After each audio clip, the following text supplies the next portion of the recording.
Well, we're really excited today to have Mike Stagg talk about preparing for winter. Well, things changed over the last week. We had beautiful warm temperatures, and suddenly there's snow in the mountains, uh, and things are changing. This is probably a pretty timely topic.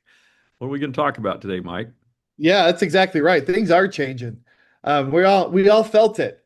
And you might think that preparing for winter, you are preparing right now. But Jason and I, we're not preparing much. I mean, look at this. Look at this. It's 90 degrees here today in Austin. And but we left yesterday. And when we left yesterday, it was about 40 degrees at home. And get here and we're baking. So summer's still in full swing here in Texas, but um for y'all back home, we need to prep. We need to prep for winter because it's coming. The times they're changing. Pretty soon, this is what we're going to see outside. Okay. You won't see my daughter and my dog, but this is what's coming is weather like this. Okay. As seasons change, risks change. The things that we need to be aware of now are things that we need to be preparing for in the future. Okay. Every year we see an accident spike here in this time of year, in the fall time and in the springtime, we tend to see a seasonal accident spike just because people aren't aware and we're not prepared. So we're going to talk about that today, what we can do to be prepared for things because ready or not, it's coming. If we're ready for it or not, it's coming. And the colder temperatures, the snow, the ice, the things we're worried about in the wintertime, they're coming and they're coming fast. So we need to prepare now. A lot of what you hear me say today is prepare now, be proactive now, so we don't have to be reactive later. Okay? So let's keep going and let's talk about our goals for today. Our goals, we want to anticipate our seasonal risks that we have and prepare now so we can avoid those accidents in the future. Okay, so let's talk about those seasonal type of risks. Okay, activity changes. We'll talk about some activity changes on what has changed in this coming season that is different than what the summer season was. Okay, the temperature's changing, the day length, all these different things are things that are changing, and we need to make sure that we're prepared for these changes to happen. Activity changes. Kids are now where they haven't been. Where are they at? Well, hopefully they're in school, right? At least hopefully my kids are in school right now. Um, but they're where they haven't been. They typically, in the summertime and this time of the day, they're out at the playgrounds or they're going to the swimming pools for swim lessons. They're getting ready for their summer activities. They're running around and they're hiking and they're climbing on stuff. Um, but now it's different. Okay, we're back in school. And because of that, in the morning time, we have kids crossing our roads. They're all over the place, walking to school, biking to school, riding their scooters or whatever it is. We need to be aware of where those kids are, be aware of where the crosswalks are, where children are crossing and where they're coming from. Okay, same thing in the afternoon time that we need to be aware, 3 o'clock in the afternoon, 3:30, 4 o'clock. We need to be aware that the kids are now walking home from school. Okay, we need to be aware of where those crosswalks are and where children may be crossing roads in neighborhoods. We're out doing meter reads or we're out checking sewer manholes or walking our sidewalks. We need to be aware of where the kids are now because it's different than where they were before. Okay. Be aware of animal migrations. As the temperatures start to cool down, we're going to see animals migrating from the higher elevations down to lower elevations to get out of the snow, um, to find grass to munch on. Okay, we need to be aware of where the elk herds are coming down, where the deer herds are coming, and be aware that those things are changing as the seasons change from summer to fall to winter. Okay, so let's keep moving here and talk about day length. Okay, we need to worry about the day length now because as most of us drove into work today, if we were driving east, God, we probably had some sun in our eyes. Okay, but depending on the time that you came in would really depend on how much visibility you were given because the sun was either shining directly in your eyes or it was just peeking up over the mountains. or maybe it hasn't poked over the mountains yet. That lovely invention called daylight savings time, when it ends here in the fall, okay, we're going to need to be aware of that time change and how that's going to affect when the sun is actually coming up at what time. Because when we drove in this morning, sun could have been shining, but when in a few weeks when daylight savings time starts, it may not be, or it may just be peeking over the mountains, and we could have sun in our eyes. Okay, so we need to prep our vehicles now. Changing out your windshield wipers right now is a great task to do here in this time of year. So we change them out so they're ready for the winter season. Change out your windshield washer fluid. Okay. Take a look at the windshield washer fluid you have in there now, and it's probably a blue washer fluid because that blue washer fluid is the good stuff for the summertime. What we do need to do is we need to change out our washer fluid to the de-ice fluid, which is, it's yellow or green. I'm not sure what color it is. It's either yellow or green. I just know it's not blue. When you're colorblind, you just say it's not the blue one. Okay. So, like me, not the blue one, change it out, and restock with the correct kind of washer fluid that we need here for this time of year. That de-icing fluid. It's either yellow or orange or green or something like that. It's just not the blue one. Okay. Thinking about cleaning your windshield, not just the outside of the windshield, but the inside of the windshield. What have we been doing all summer long? Oh, we've been baking in the vehicles, right? So we crank up the AC, and when you hit that max AC button, what does it do? It turns on the recirculating air throughout the vehicle, right? And what that does is that gunks up the inside of your windshield. I bet if many of us went out today to our personal vehicles or even our fleet or even our fleet vehicles, we go out, we go to the inside of the windshield, and you take your finger and you scrape on that inside of the windshield, you'll see a line where you pulled your finger down because that's where all that gunk has collected on the windshield throughout the summertime. Take some Windex or some glass cleaner and wash the inside of the windshield. Great task for this week is to clean off all the inside of the windshields of all of our vehicles. Okay. Make sure we've got a good pair of sunglasses. Good pair of sunglasses with us at all times in our vehicles.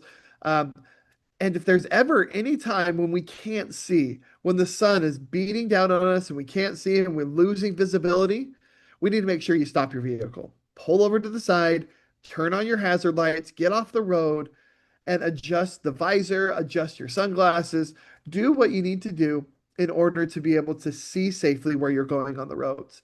Night driving is also important this time of year because when we drive home today at 6 o'clock at night, 7 o'clock at night, it might not be dark yet. Okay. Or 5:30 at night, 5 o'clock, it might not be dark yet. Okay. Just wait a few weeks and it's going to get dark. Okay. We all know this. We all know in the wintertime when the days get shorter, it gets dark at 4:30, 5 o'clock at night. Many of us are driving home. And especially if there's a storm and the clouds are blocking out the residual sunlight that might be there, it's dark when we drive home. We need to make sure that we slow down. Okay. Slow your vehicles down. Because right now we're driving home in the day. In a few weeks, we're going to be driving home when there's no light out and it might be bad weather. Okay. We need to make sure we slow down and keep ourselves safe out there. Rapid temperature changes happen here in this season. We experienced this last week. Thursday, it was 80 degrees. By the time Saturday rolled around, it was 44 degrees and it was dumping rain. Okay, and we were getting snow. So rapid temperature changes. The saying always goes: if you don't like the weather here in Utah, just wait 5 minutes. It'll change, right? You'll be a little bit different. Okay, because of those seasonal risks, temperatures always fluctuating. We get these freeze thaw periods that happen. So slips and falls happen very regularly this time of year, as does hazardous driving and frost damage. We're going to talk just a little bit on how we can avoid some of these things and seasonal risks. And it all comes down to the first part here is facility planning. Okay, we need to make a walk around and determine, where are our trouble spots on our roofs? Where does snow tend to collect? Where do icicles tend to form? Okay, and let's take controls now. Make sure we clean out our gutters. Make sure you get up there safely on a ladder and you inspect those gutters and make sure they are free of leaves that have been falling down so they don't dam up all the water that's going to pool in there because of melting snow on top of our roofs. Okay. Other controls you might think of putting in place, a grate or a cover over your gutters so that the leaves don't collect in there, so that they're easier to clear off, and then you don't get those dams in there that cause icicles to form and things like that. Okay. Also think about other things like awnings and deflectors. How are those things? How can they contribute to helping keep icicles off of our roofs? Okay. And then think about removal of icicles and roof snow. Okay. Remember safety first. We're going to, a lot of us, we walk around and we say, oh, check out that icicle. It's touching the ground. That's awesome. But we got to get that off our building. Let's get to pull something down. And the kids are going to walk by and they're going to do the exact same thing we do. They're going to look at it and they're going to say how cool that is. But then what are they going to want to do? They're going to want to break it off. They're going to either want to suck on it or they're going to want to have sword fights with it. Okay. We need to make sure that we're being proactive and planning out how we're going to remove these things safely so they don't become a public nuisance or they become a danger to our public when they fall off and break. Okay. Let's keep moving here, and I'm going to give you some homework. I know we don't give a lot of homework um, in these webinars, but I'm going to give you some homework today. Okay, I got 3 pieces of homework for you that we'll hopefully take back and do this week or next week. And here's our first one. Our first one's to take a walk. Okay, we're going to get outside and we're going to take a walk around sometime this week, next week, today. And we're going to get familiar with your facilities. You're going to get familiar with where all these things are located before they're buried. We're going to be familiar with where the fire hydrants are located, the utility shutoffs, the emergency equipment, the emergency access routes. Where are all the locations of these things? Maybe we have to mark them so we know where they're at in case, we get a huge snowfall. Okay. Take a look at where our problem areas are. Go back to your documentation from last year and say, okay, where did we have some issues with ice forming or issues with icicles or snow removal in our parking lots or our sidewalk areas? Okay. Where did we have lights that were out? Or where did we have poor lighting that was contributing to dark areas for people to be walking in? Okay. Take a look at those this week and let's make a plan on how we're going to keep those areas either clear if they're emergency equipment or our utility shutoffs, or how those areas that we're going to take care of, like lighting or slip and trip areas. Okay, so first piece of homework, we're going to go and take a walk today and find out what's going on. Second piece of homework is to make sure that our doorways are ready to be stocked with the equipment that they need. So I'm not saying we need to take out the snow shovels and the ice melt just now, but what I am suggesting is that we go and we check and make sure we've got good snow shovels that are in good repair and they're ready to use. Make sure we've got our stock of ice melt built. If we need to order some from our suppliers, let's do that. Let's get these things put into place now, be proactive now rather than reactive later.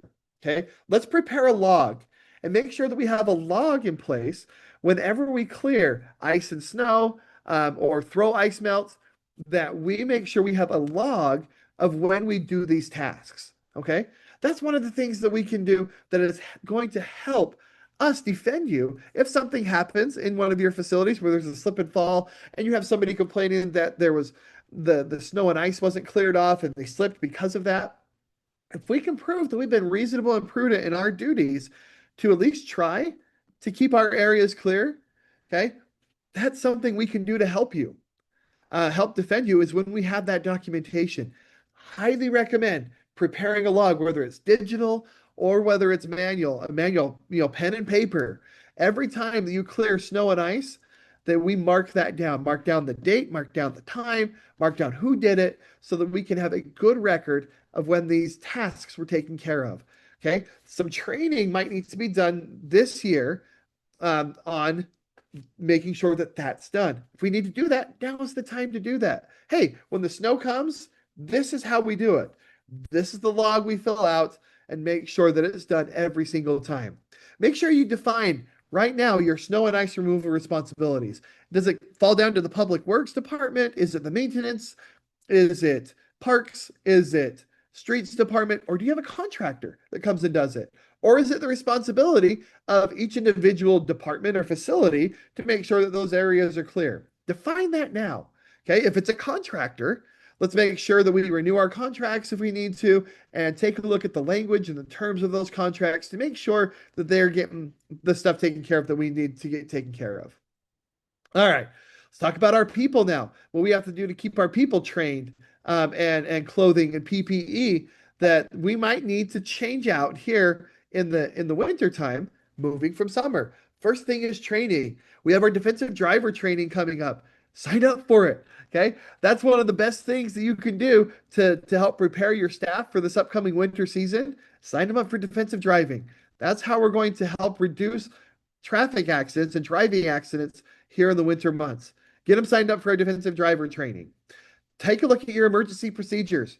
Now is a great time to review your emergency action plans and make sure that they're up to date and that your folks are trained on them. Okay, that's an OSHA requirement that those plans are reviewed regularly on the regular. I can't say that word. But what do we take that to mean? Because I kind of leave that up to your interpretation on what the term on the regular means. For us, how we think you should do it annually. Make sure that those are reviewed and you train on those things annually. Take a look at your cold weather safety protocols and programs. What kind of clothing do you require your folks to wear? Slip, trip, and fall prevention is a great training to go through this time of year. We have a short video on that, 15, 20 minutes long. We did a webinar on that a little bit ago on slip, trip, fall prevention. It's in our Treliant platform. It's a great one to assign this time of year so that we can make sure that those folks get the training that they need. Let's talk about footwear. Okay, footwear, make sure it's appropriate for the task at hand. It's slip resistant, it's non-skid, and it's designed for the tasks that we're going to be doing. We see a lot of accidents every year. Slip and falls happen because somebody is walking into an office with shoes that they're not going to wear out on the job, but they're coming in a tennis shoe or an old shoe or a flip flop or a sandal, even in the summertime. And then they're changing into one of these, into a better boot or shoe to go out and actually do their work. Okay. Let's make sure that they're wearing appropriate footwear, even to come into the building so that we can not have those slip, trip, and fall accidents before we put on our good shoes. Other types of PPE we might need to consider. We need to be considerate and have PPE specific for cold weather. Think about your public works workers and your folks out there in the streets, your police officers, and even your fire and EMS folks. Okay, they may have a vest type of PPE they might wear, retroreflective vest. And then it's cold now. So what are we going to do? We're going to have a jacket or a coat on. We need to make sure that those have retroreflective qualities as well, so that we can be seen out there. That PPE needs to be specific for cold weather. Think of things like gloves, making sure that we have a good pair of good insulated warm gloves to keep our hands protected, but also being sure that the gloves we get are not just the snow gloves that we can buy at Costco, but that these gloves are specific for the tasks that we're going to be performing. So we need to have a chemical resistant glove if we're working in an environment that involves chemicals still. So be aware that just having a glove to keep your hands warm isn't necessarily enough. We need to be sure that those gloves are also chemical resistant if we're working with specific types of chemicals. Okay? Take a look and let's prep our buildings now. Take a look at the service heaters. Take a look at your heaters and your boilers and make sure that they're serviced and they're ready to go for the upcoming colder temperatures. We had an issue last year at the Trust Building where our heater and our boilers were out and it was cold in there. Okay. We need to make sure, and they didn't get parts in for 3 or 4 days, and it was miserable to be there. Let's make sure that we prep now to avoid the pain in the future. Okay. Take a look at about space heaters. Do we have a policy around space heaters? Now you might think, Mike, that's kind of silly. Have a policy around space heaters. I'm here to tell you it's not, because a lot of our folks are going to bring in space heaters from home, and they're not going to have an auto shut off, or they're not going to be used properly or grounded, or they're going to leave them on all the time, even when they leave the office. What does that do, Kyle? That increases our risk of having a fire by having those space heaters on all the time. We need to make sure we have the right space heaters. that we have good policies in place that say if we're going to use them, make sure they are these specific types, they have these specific qualities, and that we shut them off every day after we leave the office. Okay. Other things we need to be aware of about prepping our building, making sure we have adequate electrical service for our holiday decorations and for things like that. We're going to start to put up the Christmas trees and the lights outside. We need to make sure that the electrical service is appropriate. That we're not daisy chaining these strips together, these power strips together to create more plugs, more outlets for us. We need to make sure that things are prepared now so that we don't have to do that, so that we have adequate service for these holiday decorations that we want. Now, here's our third piece of homework. Okay, we had the two earlier. Here's number three. If we're responsible for snow removal, okay, specifically with the snow plows, okay, go out today, this week, next week, and drive those snow plow routes. Don't take the plow out, but just go in the city vehicle and identify the hazards. Identify the problem mailboxes, the problem manholes, the problem valves, those things that are going to get in the way of the plow. Let's go out and identify them now. Okay? Assess your routes so we can minimize backing. We see so many backing accidents happen every year with snowplows where they back up into a mailbox or something like that or into a car because they just didn't see it or they had to back up in this area. Let's assess our routes so that we can minimize any kind of backing. Okay. Now is the time to train our staff on how we operate and how we drive and what the routes are in our snowplows. Not after the first storm or not when the first storm is going. We need to do it now.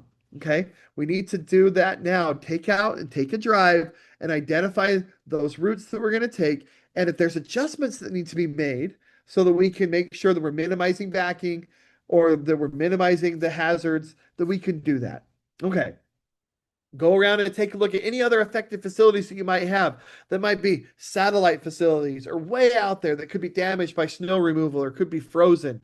Um, Take a look and see what we need to do to put proper protocols in place so that we can protect our equipment out there. Identify around your building today. Go out and identify the water. Make sure that the piping and valves, anything that could freeze, is insulated and it's protected. Make sure we insulate and protect our drains and those things around our buildings. Check your tanks, your vessels, your sprayers, your pesticides, your pump houses, and your pumps. Okay, check your sprinkler risers. Now is a great time to do your annual inspection. Go out and check your playgrounds. Okay, do kids play on the playground still in the wintertime? Absolutely. Did they get hammered this summer? Most likely. Okay. When is the fill material at your playgrounds easier to rake out and to refill? Is it now or is it when it's frozen? It's right now. Okay. Let's go out and take a look at our playgrounds and specifically look at your fill material. Look at your fill material and make sure that it's still adequate for your fall height, that you still have the right kind of protections there. Okay. If you need to bring in fill material, now is the time to bring in that fill material and refill your playground areas. Rake up the areas that have been kicked out and swung out and make sure that it's safe here for the rest of the winter. Kids are still going to be there, and we need to prep now to make sure that those playgrounds are safe for our kids to use. Check your small engines, things like your snow blowers. If you have old gas in there, burn it up. Start it up, burn up that old gas. When you do have to refill your gas, make sure you get the blue gas, the ethanol-free gas. It's going to be more stable. It's going to burn better for those machines. Prep that equipment to run now and train those operators now. We don't want to be training them on that first snowfall of the season on how to use the snowblower. Okay, we need to make sure they're trained now and the equipment is ready to go now so that we don't have to worry about it when the snow comes. All right. Other things we have to be aware of is prepping our vehicles.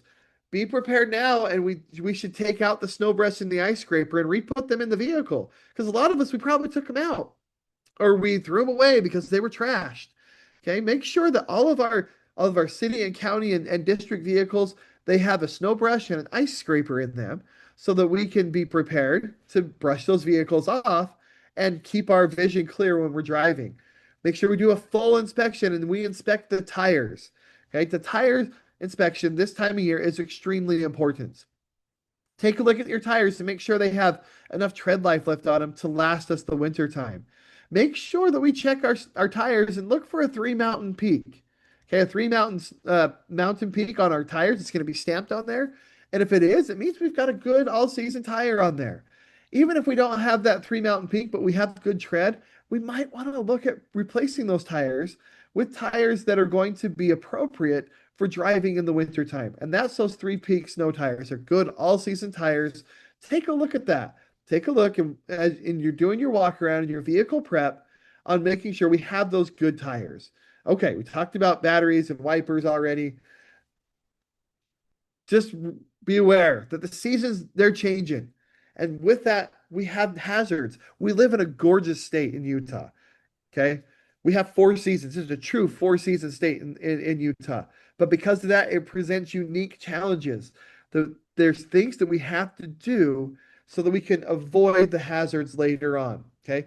These hazards can be controlled by identifying those hazards and inspecting now and responding quickly. And we always have to document the things that we're doing. So, again, we've got some homework to do today, this week, next week, to make sure that we're prepared for these seasonal hazards as they're going to come up because they're coming. It may not look like it now, but it's going to be here before we know it. So let's be proactive now so we don't have to be reactive in the future.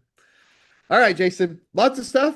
Do we have any comments out there? Any questions? If you've got a question, please type it in the chat box right now. Just click on your control panel chat box and send that question out. Wow, this is pretty important, and I think this last weekend's a nice little shot over our bow to tell us, yep, it's Yeah. time, right? It's Yep. time to get going on this because, like it or not, it's coming. It So. coming. Right, I'm just looking back. I'm not seeing any questions on there. I think you must have done a great job on that. Not must. I know you did. Um, got all that got material covered. That was awesome. Oh, Yeah, folks. one critical thing today. Did you notice that today is National Taco Day? It is National Taco Day, not on a Tuesday. Yeah, That's a on a crime. Tuesday. Brittany says to tell us to have fun in Austin and not to come back weird. Oh. We already were there. Already were there. Want to wrap it up, Mike? Yeah, just folks, remember we've got some homework. Go around, take a walk at your facilities, drive those snowplow routes, make sure that we've got adequate controls in place, and we know exactly what we're doing, so that we can avoid the pain that is going to come in the future if we don't. Awesome. Thanks, Mike. Awesome work. Everybody go out and have a safe day. Thanks, guys.